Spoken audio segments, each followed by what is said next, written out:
La idea de esta charla, voy a ver cómo funciona. La primera idea es mantener los tiempos, ¿sí? Porque a esta hora es fatal. Pero la idea de esto es conversar sobre la devoción al Sagrado Corazón, sobre todo desde el magisterio del Papa Francisco. Y entonces para eso, lo que yo quiero hacer es dividir esto en partes, fundamentalmente en dos partes. La segunda parte va a tener ciertas divisiones también.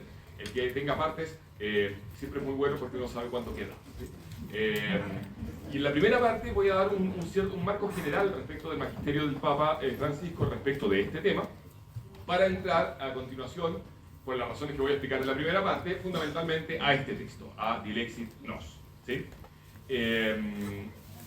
Lo primero es un cierto marco general. Si ustedes, digámoslo así, si antes de que saliera publicada esta encíclica, a cualquiera de ustedes que siguen más o menos intensamente el magisterio pontificio, le hubieran preguntado cuáles son los puntos fundamentales del magisterio del Papa Francisco, probablemente no habrían dicho el Sagrado Corazón, ¿sí?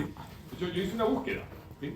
Y el mismo término corazón no aparece con mucha frecuencia en el magisterio del Papa. Aparecía sobre todo hablando del corazón de cada persona, o la expresión típica, el corazón del evangelio, pero la alusión al Sagrado Corazón solamente aparecía en ocasiones específicas en que había que hablar del Sagrado Corazón porque era el aniversario de algo, ¿sí?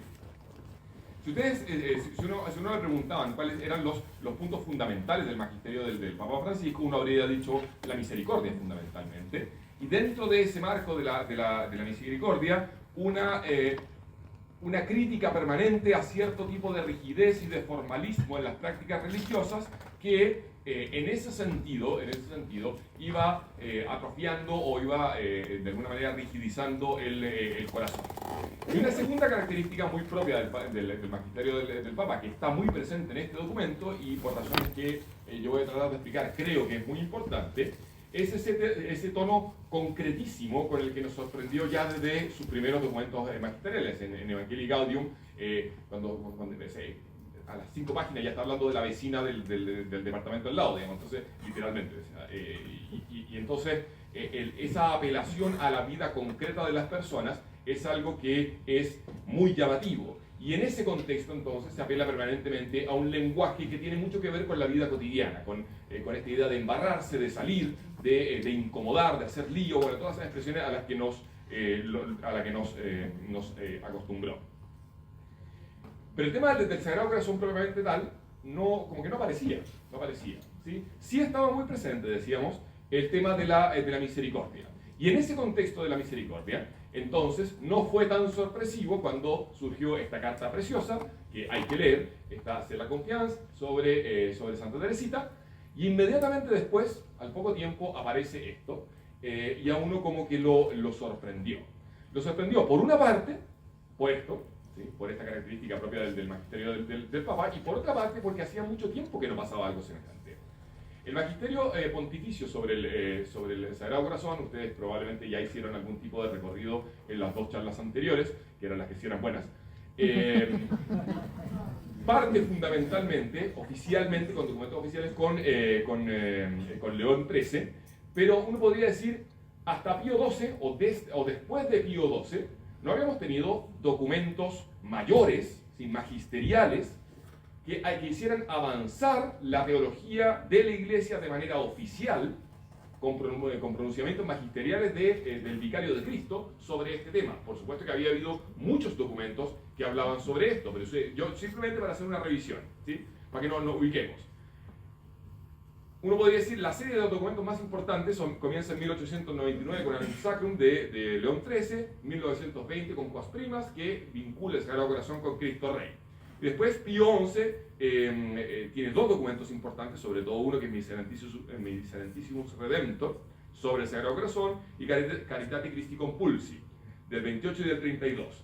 Después viene Aurietis Aquas, de Pío XII, que es un documento muy importante, y con esto se acaban las encíclicas, porque los documentos que vienen después son cartas, ¿sí? Cartas apostólicas o exhortaciones, no son propiamente cartas encíclicas.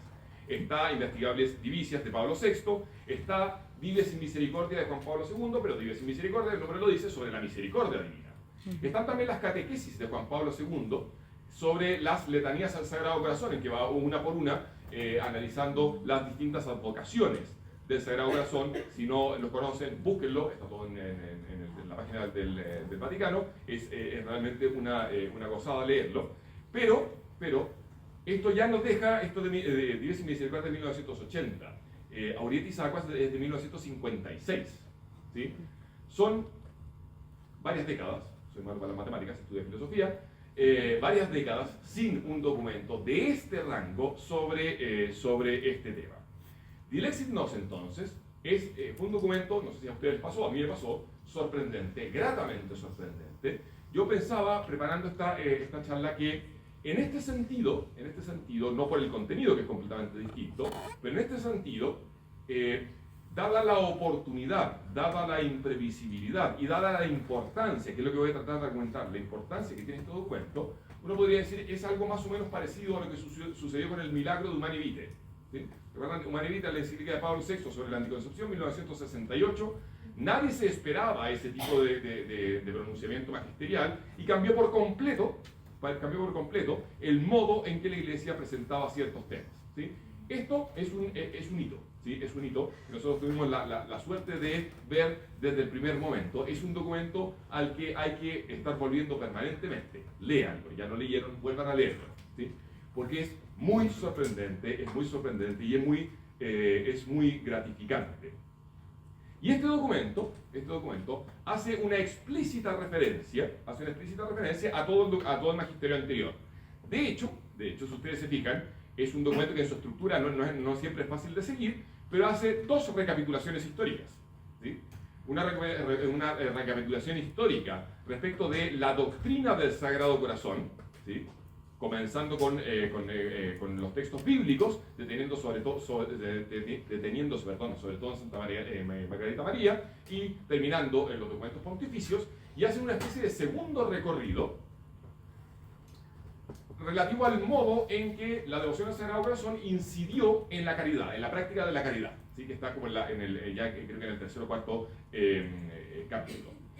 Entonces, es en ese contexto, insisto, que es necesario leer este documento, como un documento que muy explícitamente se inserta dentro de la tradición, pero un documento que tiene importantes avances doctrinales y, sobre todo, pastorales respecto de este tema. ¿Sí?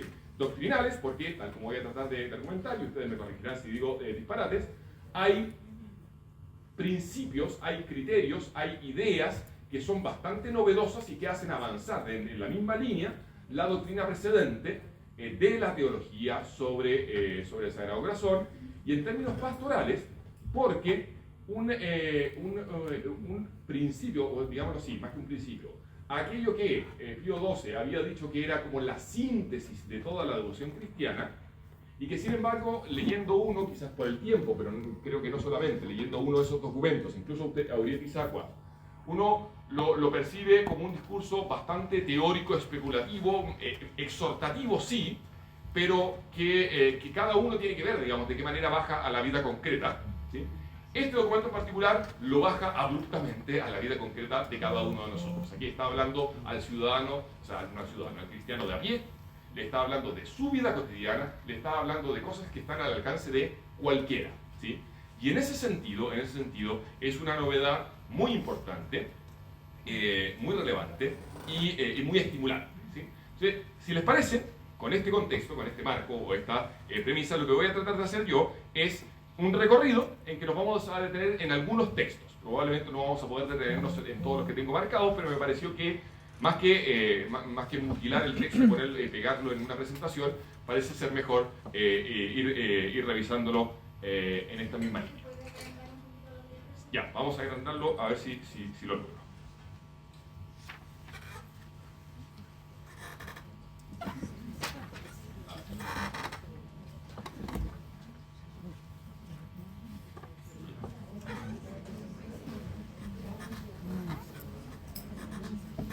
Ahí, ya.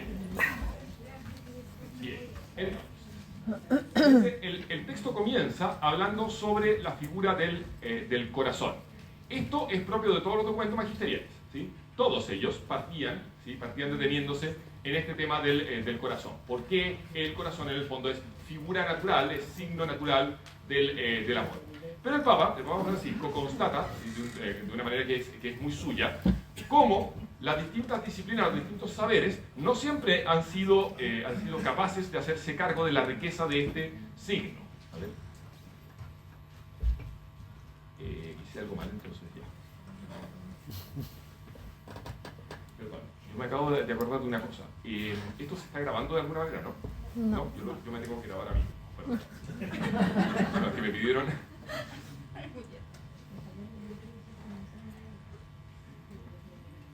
Ya, listo. Ahí me estoy grabando.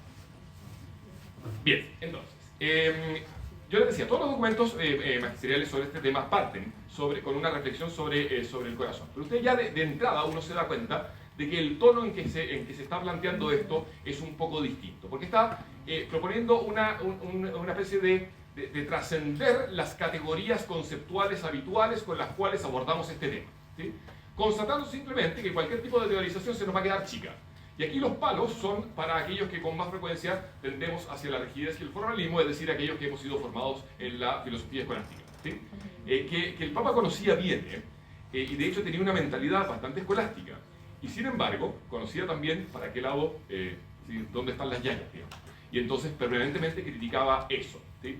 Dice, el corazón ha tenido poco lugar en la antropología y en el gran pensamiento filosófico, porque se han preferido otros conceptos como el de razón, voluntad y libertad, y por eso su significado es impreciso, y si no se le concedió un lugar propio en la vida humana.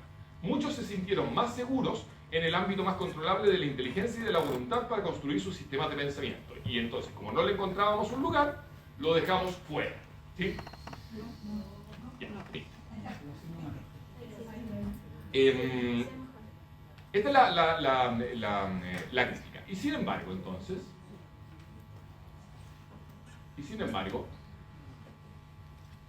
el corazón, la categoría de corazón, dice el Papa, para estos efectos, esto no es filosofía, por favor, no es psicología, no es biología, ¿sí? Esto es, si quieren, teología, ¿sí? Pero más bien es doctrina cristiana. Para estos efectos, la noción de corazón es imprescindible, porque se podría decir que en último término yo soy mi corazón, porque lo que me distingue, me configura mi identidad espiritual.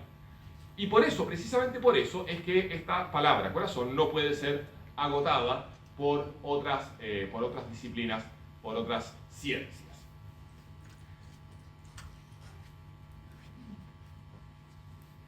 Este núcleo de cada ser humano, su centro más íntimo, no es el núcleo del alma, sino de toda la persona. Todo se unifica en el corazón, que puede ser la sede del amor con la totalidad de sus componentes espirituales, anímicos y también físicos. En el fondo lo que está diciendo acá es que el corazón es síntesis, es núcleo de la vida completa, de la totalidad de la persona, y entonces no es describible simplemente como una facultad, como una potencia en particular distinto de las otras. Y en esa lógica, entonces, con esa noción de corazón, es que hay que aproximarse a la idea del corazón de Cristo. Y por eso, dice, el corazón de Cristo es éxtasis, es decir, es un salir de sí, es salida, donación, es encuentro. En él nos volvemos capaces de relacionarnos de un modo sano y feliz y de construir en este mundo el reino de amor y de justicia. Fíjense, esta idea va a ser bien importante porque la va a retomar al final. Ojalá que alcancemos a revisar ese texto, porque va a afirmar con todas sus letras que el corazón de Cristo es el centro de toda la realidad, ¿sí? Es el centro del universo, por decirlo de alguna manera. Porque de una manera que fue quedando muy clara, sobre todo después del Concilio Vaticano II, la creación, toda la creación, tiene que ser entendida de modo cristocéntrico. A lo que a uno en general le enseñaron en el catecismo es que el acto de creación uno como que se lo atribuye fundamentalmente a Dios Padre, ¿sí? Es de Dios uno, pero si uno se lo puede atribuir a una de las personas divinas, se lo atribuye fundamentalmente a Dios Padre. A partir del Concilio Vaticano II se insiste mucho en que Dios crea el mundo en Cristo. De manera que Cristo es no solamente el arquetipo del hombre, sino el centro, el fundamento y el destino total de toda la creación. Lo cual implica que la redención, entonces, no tiene que explicarse solamente en función de reparar el pecado original, que es algo que pasó dentro de la historia, sino que tiene que ser pensada como el plan original de Dios desde el primer instante, ¿sí? El mundo fue creado, o sea, no es que el mundo fue creado, se echó a perder y entonces Dios se tuvo que encarnar, no. Es que el plan originario de la creación incluye la encarnación como el centro, como el núcleo en torno al cual se articula todo el orden creado, y por eso Jesucristo puede decir: yo hago nuevas todas las cosas, ¿sí? Es el nuevo fundamento de todo el orden creado. Perdón, aquí estaba el texto, ¿sí? En definitiva, dice: este corazón sagrado es el principio unificador de la realidad, porque Cristo es el corazón del mundo. Su Pascua de muerte y resurrección es el centro de la historia, y gracias a él es historia de salvación. Esto es una cita de Juan Pablo II de una catequesis. Inmediatamente después de esto, el Papa se detiene en los actos del corazón. Y esto, de nuevo, es muy gráfico sobre el modo en que está pensando este problema, ¿sí? No es tanto una disquisición teórica como las que ustedes conocen, sobre los modos del amor en el corazón de Cristo, el triple amor del corazón de Cristo y un análisis teológico, sino que esto es simplemente vida encarnada, ¿sí? Acá se nota muy claramente la formación ignaciana de un papa que es jesuita. Porque lo que está haciendo permanentemente en estos textos que vamos a revisar brevemente es aquello que en los ejercicios de San Ignacio se llama la composición de lugar, ¿sí? San Ignacio, uno de la meditación le invita a imaginarse que está ahí, ¿sí? Entonces, dice, cuando uno lee el Evangelio, no tiene que tratar simplemente de sacar doctrina. Lo que tiene que intentar hacer en primer lugar es imaginarse que está mirando lo que está pasando, porque de esa manera los gestos, las miradas, los actos de Jesucristo adquieren un carácter completamente distinto, ¿sí? Porque uno se lo está imaginando, uno se lo está imaginando de modo extremadamente concreto, ¿sí? Por eso dice: cómo nos ama Cristo es algo que Él no quiso explicarnos demasiado. No es algo que se explica, no es algo que se dice, es algo que se muestra con actos, ¿sí? Que se muestra fundamentalmente en actos. De hecho, dice, Jesucristo, tiene otro nombre que es Emmanuel, que significa Dios con nosotros. Y esto se manifiesta sobre todo cuando lo vemos actuar, porque está siempre en búsqueda, cercano, constante. Y pone una serie, de ejemplos. Cristo muestra que Dios es proximidad, compasión y ternura. Fíjense lo que sucede con estos conceptos: proximidad, compasión y ternura, que el que los entiende y los sabe definir no es el que mejor los comprende.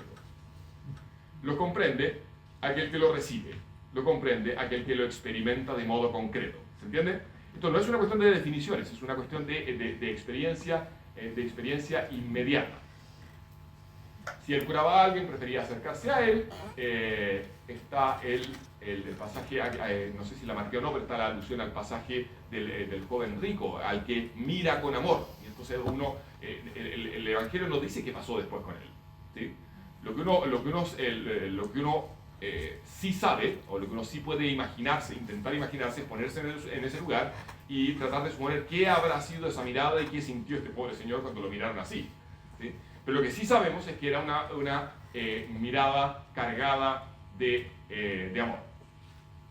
Y dice, cuando los fariseos le criticaban esta cercanía suya a las personas consideradas de baja condición o pecadoras, Jesús les decía: misericordia quiero y no sacrificios, citando el Salmo. Por eso, en esta lógica no se trata tanto de entender cosas, decíamos, sino de esto que está marcado al final. Siempre encuentra alguna manera para manifestarse en tu vida para que puedas encontrarte con Él. La idea de que es Dios el que busca, no uno, ¿sí? Y que cuando uno se encuentra con alguien que está buscando porque Dios lo está buscando haciendo que lo busque. ¿Se entiende, no? Pero la iniciativa siempre es de Dios, ¿sí? El primer motor, el primer movimiento siempre es de Dios. Y este es el pasaje que yo les decía. En esta parte bien entretenida leerla lenta, porque siempre está el pasaje y algún comentario del Papa, ¿sí? Entonces, después de esta alusión al pasaje de San Marcos, del joven rico, le pregunta al lector: ¿puedes imaginarte ese instante se encuentra entre los ojos de ese hombre y la mirada de Jesús? Si te llama, si te convoca a una misión, primero te mira, penetra lo más íntimo de tu ser, percibe y conoce lo que hay en ti, deposita en ti su mirada. Lo que quiero intentar mostrar acá es esto: la idea de que Nada de lo que está escrito en este segundo capítulo se entiende sin esto que San Ignacio llama la composición del lugar, porque de lo que se trata acá es de una teología fundamentalmente contemplativa, de una actitud fundamentalmente contemplativa. La contemplación es un acto, ¿sí?, que no es como el razonamiento, que es un movimiento desde las cosas que conocemos a las que no conocemos, y entonces aprendemos. ¿Sí? Cuando alguien razona, cuando alguien lee un libro, cuando alguien sigue una narración, a medida que avanza va sabiendo cosas que antes no sabía. ¿Sí? Cuando alguien contempla, en cambio, el acto de contemplar no le permite adquirir nuevo conocimiento, le permite más bien connaturalizarse, hacerse más próximo, tomarle el peso a lo que está pasando allí, a lo que se está diciendo. Es lo que nos pasa a todos nosotros en mayor o menor medida con los pasajes del Evangelio, los conocemos, y sin embargo no nos dicen mucho hasta que alguien nos ayuda a ver lo que efectivamente está pasando allí. Pero casi nunca ese que nos hace ver nos dice algo que no supiéramos. Ya lo sabíamos, lo que pasa es que lo pasábamos por alto. Es un problema de sensibilidad del corazón, no es un problema de agudeza de la mirada. Termino con esta parte con un comentario muy del Papa. ¿Sí? Me salto vamos al número 46. Este número 46 hay que meditarlo, ¿ya? Porque el número 46 significa lo siguiente: lo que estamos diciendo acá va en serio. ¿Sí? Esto va en serio. La principal crítica a la devoción al Sagrado Corazón, seguramente algo de esto conversaron en la mañana, es que se la consideraba demasiado afectiva y sentimentaloide. ¿Sí? De hecho, es bastante frecuente, quizás algunos de ustedes también lo han escuchado, una crítica a la estética de las imágenes del Sagrado Corazón, ¿sí? Que muchas veces tienden a ser un poquito cursi. ¿Sí? El Papa también se hace cargo de eso más adelante, pero ya no lo anticipa. O sea, si usted tiene ese tipo de crítica, la verdad, quédese calladito nomás. ¿Sí? Perdón, esta expresión es casi una cita, porque cuando habla de Santa Teresita lo dice textualmente. Santa Teresita le tapa la boca a los jansenistas. ¿Sí? Lo dice así, cita textual, así que es texto magisterial, no mío. Ya. Dice: todo lo dicho, si se mira superficialmente, puede parecer mero romanticismo religioso. Sin embargo, es lo más serio y más decisivo. Encuentra su máxima expresión en Cristo clavado en una cruz. Esa es la palabra de amor más elocuente. Esto no es una cáscara, no es puro sentimiento, no es diversión espiritual, es amor. Cuando muchas personas, y cita a San Pablo, cuando muchas personas buscaban diversas propuestas religiosas, en diversas propuestas su salvación, Pablo fue capaz de mirar más allá y de maravillarse por lo más grande y fundamental: me amo. ¿Sí? Lo que está diciendo acá es que el centro de la revelación cristiana es precisamente esto. Y es por eso que se tiene que insistir con tanta fuerza en la centralidad del Sagrado Corazón. Porque lo que significa el corazón es el amor de Dios, y el centro de la revelación, el querigma fundamental, es simplemente esto. ¿Sí? Esto. El amor de Dios. Punto. De ahí seguimos, digamos. Pero sin esto, lo que viene después no tiene ningún sentido. ¿Sí? Sin esto es simplemente una doctrina moral, un camino gnóstico de perfeccionamiento, lo que uno quiera, digamos, pero esto es lo central. De hecho, esto que les decía sobre las imágenes está precisamente acá. ¿Sí? En el número 49 quiero detener un poquito. ¿Sí? Una vez que habló sobre el corazón y sobre los gestos de la vida de Jesucristo, el Papa aborda el tema central, digamos, de la devoción al Sagrado Corazón, que es en el fondo en qué consiste la devoción al Sagrado Corazón, en qué consiste fundamentalmente la consagración y la reparación, cuyo fundamento primero es la adoración. E insiste mucho sin decirlo, pero insiste mucho en que el principio fundamental acá es el dogma de la unión hipostática. Es decir, que Jesucristo es verdadero Dios y verdadero hombre, que es completamente Dios y que es completamente hombre, que no hay nada en él que no sea divino y que no hay nada en él que no sea humano, y que precisamente por eso es en Jesucristo que se entiende la verdad sobre el hombre. ¿Sí? No es que Dios, o sea, que Jesús sea una especie de superhombre que tiene ciertas capacidades y superpoder, digamos, que nosotros no tenemos, porque resulta que nosotros no somos Dios, entonces es Dios como haciendo trampa, ¿no? Es que lo que es auténticamente el hombre se manifiesta en primer lugar en la persona de Jesucristo. De manera que si usted quiere entender lo que es el ser humano, no tiene que hacer ciencia experimental para ver qué es lo que sucede, tiene que ver a la persona de Jesucristo. Esa es la lógica. ¿Sí? Y entonces, esto es bien importante porque la simultánea humanidad y divinidad de Jesucristo exige dos actos que por su propia naturaleza en principio deberían ser incompatibles, que son amistad y adoración, lo que dice el número 49. ¿Sí? Amistad y adoración. La amistad se da entre iguales. La adoración se da entre creador y criatura. El corazón de Cristo logra sintetizar estas dos cosas que no hay manera de juntar. ¿Sí? Porque no se es igual con aquello que se adora, a menos que aquello que se adora sea simultáneamente verdadero Dios y verdadero hombre. ¿Se entiende el punto, no? Sí. Es decir, aquello que nos es más próximo es también aquello que es más, es aquello de lo cual somos más radicalmente dependientes y aquel que nos salva. Por eso, este es el centro, y no la imagen. ¿Sí? Y no la imagen. ¿Sí? Por eso dice, más allá de la imagen que se utilice, e insiste más adelante en que a veces pasa que las imágenes no son muy bonitas y no pasa nada. ¿Sí? Y no pasa absolutamente nada. Que es lo que dice el número 56. ¿Sí? Esto va más allá del atractivo que puedan tener las diversas imágenes que se han hecho del corazón de Cristo. Es decir, si a usted no le gusta alguna de esas imágenes, paciencia, no pasa nada. Si tampoco es pecado que no le guste, ya. No le gustó nomás.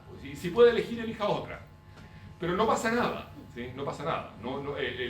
Porque el problema fundamental no es el signo, sino fundamentalmente los significados. Porque el corazón tiene el valor de ser percibido no como un órgano separado, sino como un centro íntimo unificador. Si a mí me ponen la imagen de cualquier órgano del cuerpo distinto del corazón, yo lo voy a entender inmediatamente como parte del cuerpo. ¿Sí? Pero si a mí me ponen un corazón, por alguna razón misteriosa, yo no lo entiendo en primer lugar como una parte del cuerpo. Lo entiendo más bien como el centro de la persona, el centro íntimo de la totalidad de la persona que representa el todo. ¿Sí? Y por eso el Papa recomienda que las imágenes del Sagrado Corazón sean imágenes de Jesucristo completo, con el Sagrado Corazón. ¿Sí? Es simplemente un consejo. ¿Sí? En más, dice, no solamente puede suceder que a alguna no le guste, puede suceder que a alguna no le mueva demasiado al amor y a la oración, y eso es secundario, ya que eso no es más que una figura motivadora, y entonces aparece Francisco en Gloria y Esplendor. Como dirían los orientales, no hay que quedarse con el dedo que indica la luz, ¿sí? Porque es un refrán clásico. ¿Sí? Cuando el sabio indica el dedo, el tonto mira la luna. Ese es el refrán. Aquí no habla de los tontos, pero en el fondo está el refrán. Así es el refrán, los guillos. ¿Sí? Cuando el sabio indica la luna, el tonto mira el dedo. Bien. Esto me lo voy a saltar porque lo que dice acá, ¿sí? Sobre el amor sensible y sobre los tres modos del amor de Jesucristo, es algo que está completo en el magisterio anterior. ¿Sí? Está fundamentalmente en Pío XI y en Pío XII. La idea de que Jesucristo nos ama con un triple amor. ¿Sí? El amor propiamente divino, de la voluntad divina del Creador, el amor de la voluntad humana, que es caridad perfecta, pero también, que es en lo que insistía mucho en el magisterio de Pío XI y Pío XII, también con un amor sensible, porque es auténticamente y perfectamente hombre. Lo interesante, en lo que no me voy a detener yo ahora, fundamentalmente por razones de tiempo y de ignorancia mía, pero que cuando se encuentren con algún teólogo, pídanle que profundice en esto, es este capítulo, ¿sí? Perspectivas trinitarias. Porque esto no había sucedido antes. Esto no había sucedido antes. Es decir, una lectura a partir de los padres de la Iglesia sobre la dimensión trinitaria de la figura del corazón de Jesús es innovación, es novedad doctrinal. ¿Sí? Y o sea, aquí tienen pega los teólogos. ¿Sí? Se tienen que poner a pensar esto, porque esto no estaba dicho. ¿Sí? Esta vinculación entre el Sagrado Corazón y la teología trinitaria es estrictamente un avance de la teología debido a este documento. Y sigue entonces con revisando los textos magisteriales más recientes sobre este punto. Me voy a detener muy brevemente en el punto 86 y 88, pero a ver qué dice.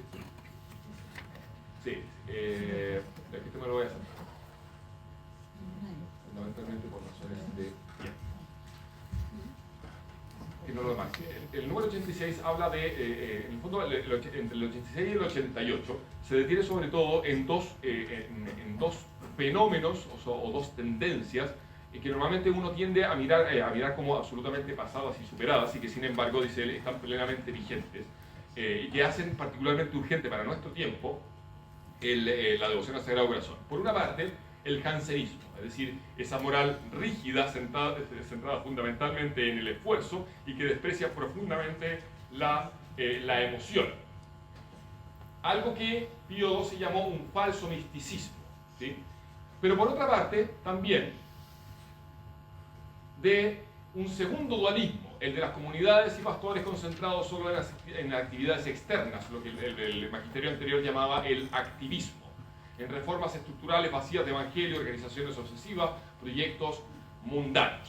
La idea fundamental para las comunidades cristianas y sobre todo para la vida parroquial, la idea, insisto, de que el centro de la vida cristiana es una relación personal con Jesucristo que no se planifica, ¿sí? Que no se planifica, que no se evalúa, que no cabe en ninguna carta gana. Si usted quiere hacer carta gana, háganlo, digamos, pero quizás le va a funcionar. Pero ese es el problema fundamental. No ese es el problema fundamental. Lo que mantiene viva a una comunidad y lo que mantiene viva el alma es esta relación personal con Jesucristo. El Papa, perdón, no puse el texto y yo creo que me lo salté, no vale la pena buscarlo, pero el documento completo es especialmente delicado con las distintas sensibilidades, ¿sí? Me salté un pasaje en que el Papa insiste, y quizás era el que estaba marcado antes del otro. Perdón, sí, es precisamente esto. El Papa tiene muy claro, ¿sí?, que hay gente, ha habido mucha gente, sigue habiendo mucha gente que por una formación jansenista que no eligió, o por la razón que sea, le cuesta todo esto, ¿sí? Le cuesta. ¿Y cómo le cuesta? ¿Cómo le cuesta? Concede todo lo que se pueda conceder. Es decir, hay que recordar que las visiones o manifestaciones místicas narradas por algunos santos, que propusieron santos, por favor, ¿sí? Margarita María podría caber acá, ¿sí? Las visiones o manifestaciones místicas narradas por algunos santos no son algo que los creyentes están obligados a creer como si fuera palabra de Dios. Pero lo que sí hay que creer, como afirma Pío XII, es que no puede decirse que este culto, la devoción al Sagrado Corazón, deba su origen a revelaciones privadas. Ese es el límite. Ese es el límite. A usted puede que no le guste la estética, a usted puede que no le gusten las imágenes, a usted puede que no le guste esta cosa que le parece medio sensiblera, puede no gustarle un montón de cosas, ¿sí? Y Jesús tiene paciencia. Pero lo que no puede pasar, el límite, es que esto no es revelación privada, ¿sí? Hay actos magisteriales que declaran explícitamente que esto es el centro, ¿sí? Es el centro.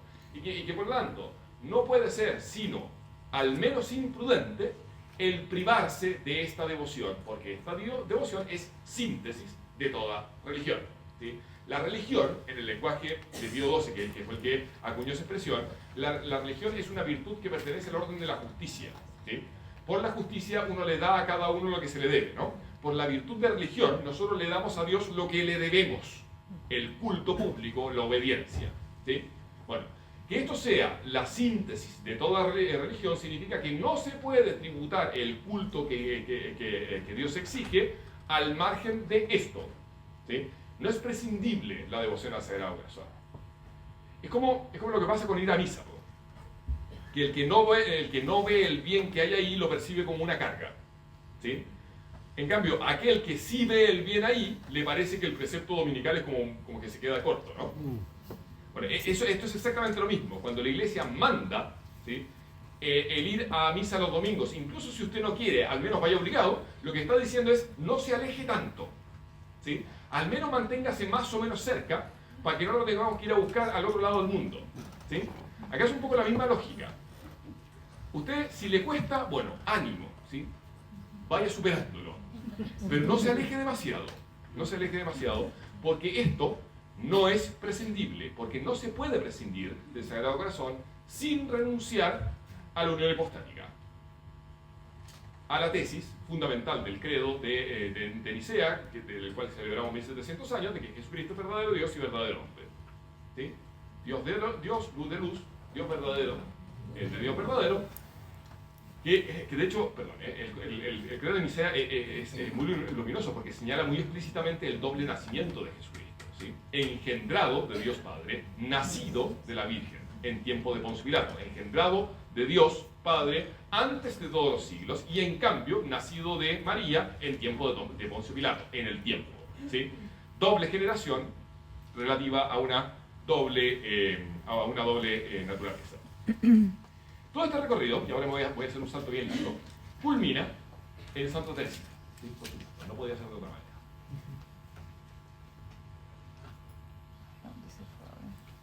Y lo que pasa acá es una cosa bien impresionante.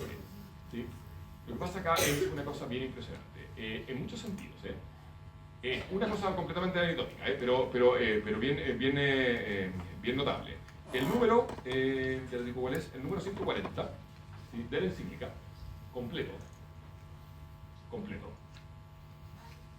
es una cita de Santa Teresita. No dice nada, como que me callo y que hable, ¿sí? Porque lo que está pasando acá es que el Papa, en un acto magisterial implícito, pero muy enérgico y muy real, está uniendo definitivamente, así como Quas Primas unió definitivamente la doctrina del reinado de Jesucristo, Jesucristo Rey, con la doctrina del Sagrado Corazón. Lo que está haciendo el Papa en Ser la Confianza y fundamentalmente en este texto es unir de una manera completamente indisoluble, en una síntesis definitiva, la doctrina de la infancia espiritual de Santa Teresita con la devoción al Sagrado Corazón. ¿Sí? No son separables. No son separables. Porque la única manera de entender de qué se trata, ¿sí? la devoción al Sagrado Corazón es en la espiritualidad de la infancia espiritual, cuyo centro es la Eucaristía. ¿Sí? Y entonces uno podría decir, Cristo Rey, Sagrado Corazón, infancia espiritual, adoración eucarística, completamente inseparables. Completamente inseparables. ¿Sí? Ya para siempre, o sea, ya no hay nada que hacer con estos textos. Que dan ganas de leerlo, pero yo creo que me estoy alargando demasiado, entonces, anótenlo, ¿ya? Del número 136 al 140 es simplemente una gozada. Pero voy a leer simplemente el 137, porque de nuevo aparece con mucha claridad qué es aquello que el Papa tiene en mente. ¿Sí? ¿Se acuerdan que yo les decía al comienzo contra qué está pensando casi siempre el Papa, que aparece ya en Evangelii Gaudium? Dice lo siguiente: las mentes ceticistas que pretenden llevar un control de la misericordia y de la gracia dirían que ella podría expresar esto porque era santa, pero que no podría afirmarlo una persona pecadora. Lo que decía lo que está citado en el texto, en el número 136, la idea del amor a la propia miseria. ¿Sí? De este modo, quitan de la espiritualidad de Santa Teresa del Niño Jesús su hermosa novedad que refleja el corazón del Evangelio. Lamentablemente se vuelve frecuente en algunos círculos cristianos este intento de encerrar el Espíritu Santo en un esquema que les permita tener todo bajo su supervisión. Sin embargo, esta sabia doctora, ¿quiere hablar?, de la Iglesia les tapa la boca. Cita textual, ya. Y contradice directamente esta interpretación reductiva con estas palabras tan claras. Aunque hubiera cometido todos los crímenes posibles, seguiría teniendo la misma confianza. Sé que toda esa multitud de ofensas sería como una gota de agua arrojada en una hoguera encendida.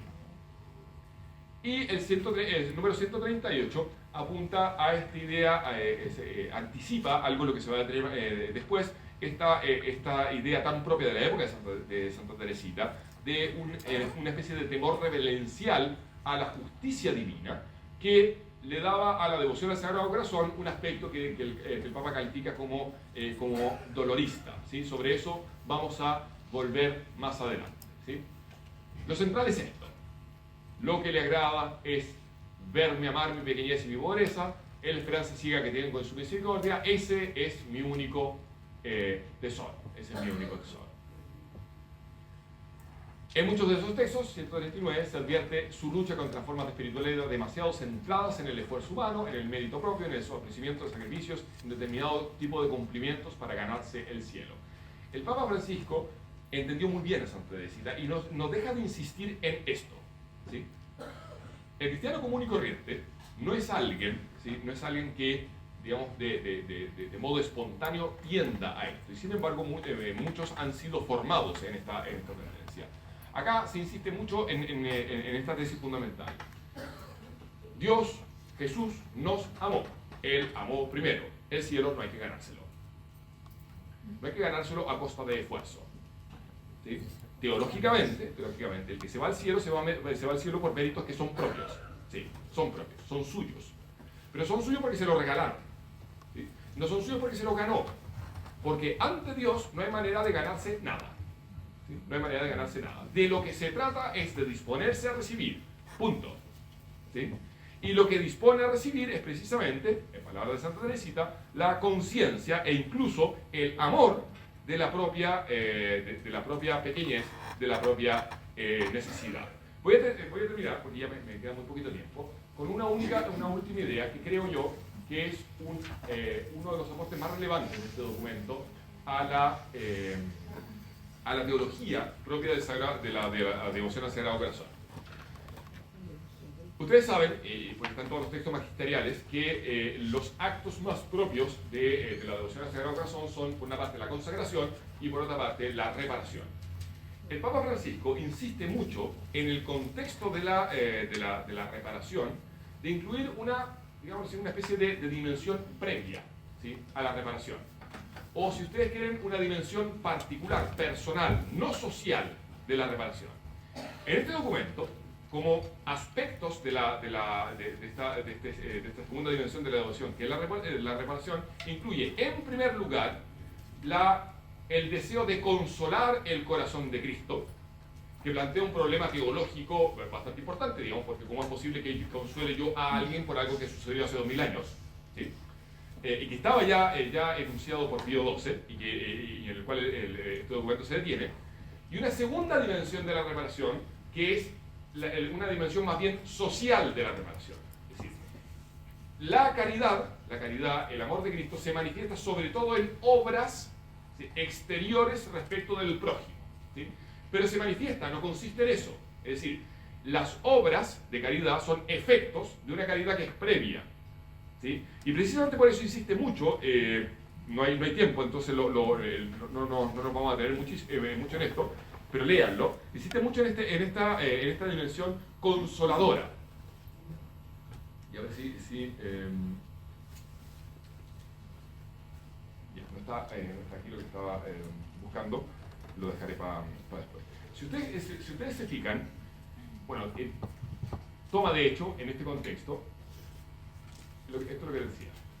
Está hablando del consuelo, no trata de ahora de la práctica de la reparación, que consideró mejor situada en el contexto de la dimensión social.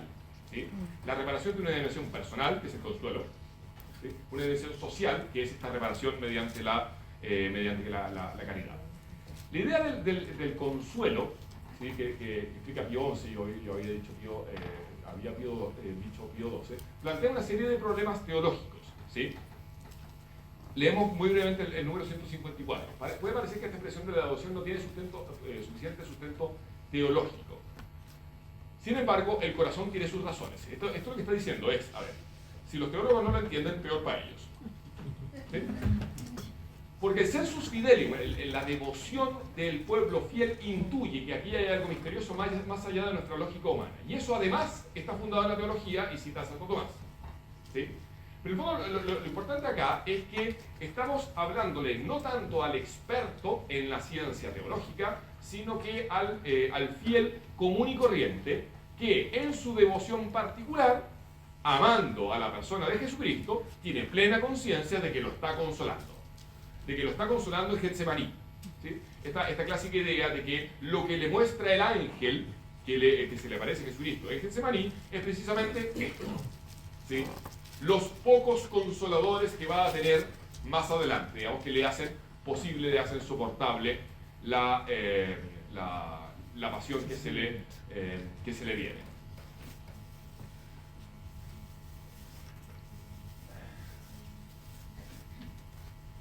Y entonces, en esta lógica no es posible establecer un antes y un después sin conexión alguna, aunque nuestro pensamiento no sepa cómo explicarte, ¿sí? Y vas a hablar sobre la compunción. El tema de la compunción cita permanentemente una homilía de la misa crismal del año 2020, no me acuerdo qué año es, pero en que habla precisamente sobre el modo en que hay que entender el dolor por los propios pecados, y que es un texto maravilloso, ¿sí? Cierro con 2 puntos y ya me callo. 181. Y entonces, claro, yo les contaba, a partir de esto, ¿sí?, del consuelo y la reparación, comienza a aparecer entonces la historia de los grandes santos que, inflamados por la caridad, entonces practicaron la caridad. Todo lo dicho, dice, nos permite comprender a la luz de la palabra de Dios cuál es el sentido que debemos dar a la reparación que se ofrece el corazón de Cristo. ¿Qué es lo que realmente el Señor espera que reparemos con la ayuda de su gracia? Se ha discutido mucho sobre esto, pero San Juan Pablo II lo explica. San Juan Pablo II explicó que, entregándonos junto al corazón de Cristo sobre las ruinas acumuladas por el odio y la violencia, se podrá construir la tan deseada civilización del amor, el reino del corazón de Cristo. Esto ciertamente implica que seamos capaces de unir el amor filial hacia Dios con el amor al prójimo. Pues bien, esta es la verdadera reparación pedida por el corazón del Salvador. Lo que quiero tratar de mostrar acá, no sé si se ve, es que lo que está pasando en este texto es una especie de democratización de la mística, ¿sí? Es como una especie de popularización de la relación mística del alma con la persona singular de Jesucristo, con la cual conversa de corazón a corazón, que está al alcance de cualquiera, en la adoración eucarística, en la devoción al Sagrado Corazón. No es solamente el religioso contemplativo de clausura, son todos. Y que eso no debe ser entendido en contraposición o como una vía distinta de la vida activa del laico común y corriente en el mundo, sino que ese diálogo personal es aquello de lo cual se va a alimentar la acción de ese laico común y corriente en el mundo, en virtud de lo cual va a ser capaz de contribuir a la construcción de la civilización del amor, cuyo fundamento es el corazón de Cristo. Es decir, esto es lo que el Papa León decía, el Papa León XIV decía hace poco, teología de rodillas, ¿sí? Pero también acción social de rodillas. O sea, no hay manera de que la acción, ¿sí?, exterior sea fecunda, dado que esa acción exterior consiste en la construcción del reino del corazón de Cristo, si es que no hay un vínculo personal con ese corazón de Cristo. La conclusión del texto habla en este lenguaje, ¿sí? Habla en este lenguaje. Acá de lo que se trata, bueno, me voy a juntar todo esto.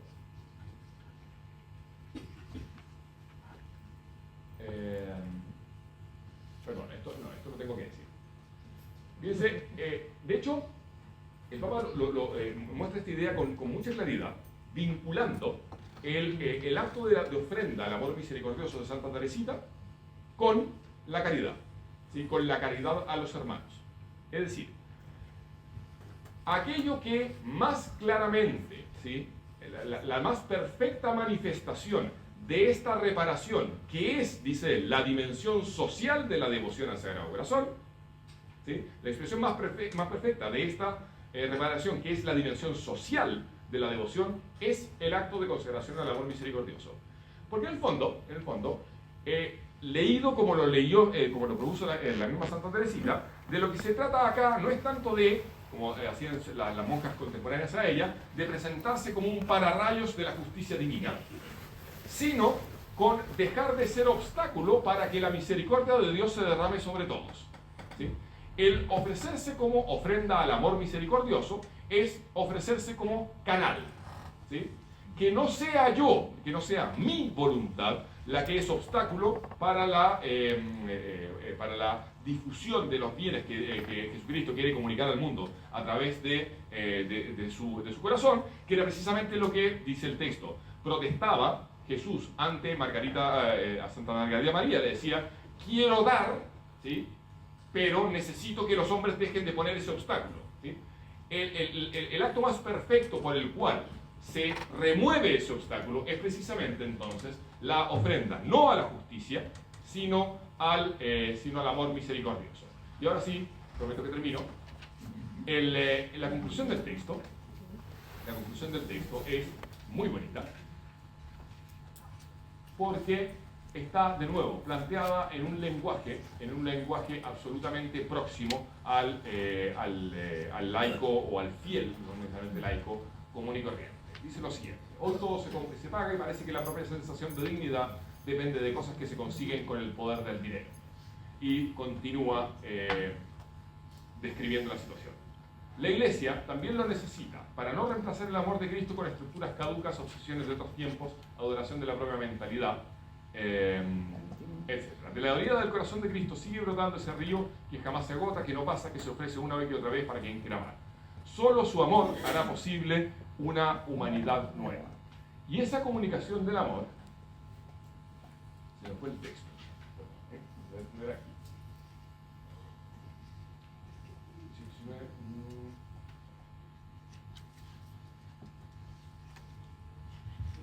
Está un poquito más. La idea fundamental en todo caso es, en la que me quería, con la que quería cerrar, es esta idea de que la única manera de que Cristo reine en la sociedad es que aquellos que le son fieles estén enamorados, ¿sí? Porque es ese enamoramiento el que va a resultar atractivo para otros. Es decir, aquel que ama a Jesucristo es una persona común y corriente que anda por el mundo, pero que en todo lo que hace le muestra a la gente que descubrió algo impresionante. Y si le preguntan, le cuentan. ¿Sí? Y esa es la crítica que hace el Papa, que tantas veces fue malentendida, al proselitismo. No se trata de alguien que anda cateteando a la gente para tratar de convencerla. Se trata de alguien que vive, ¿sí? Vive en el mundo, pero está profundamente enamorado. ¿Sí? Y ustedes conocen a gente enamorada, sobre todo los adolescentes, ¿no? No dice, pero evidentemente, ¿qué le pasa a este tipo?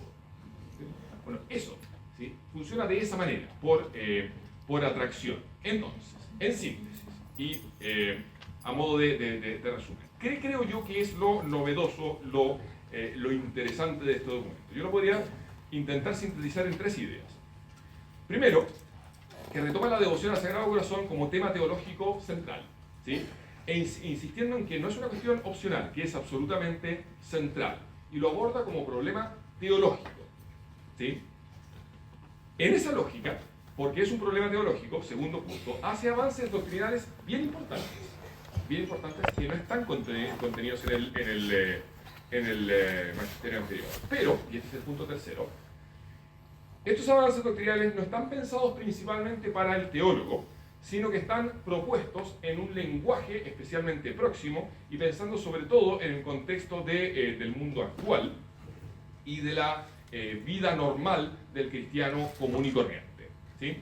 Si ustedes se fijan, lo que yo dije acá, bueno, el fondo de lo que se trata acá es que hay que agarrar este texto y volver a leerlo, ¿sí? Y hay que leerlo muchas veces. Ya, eso es. Me pasé mucho, pero bueno, muchas gracias.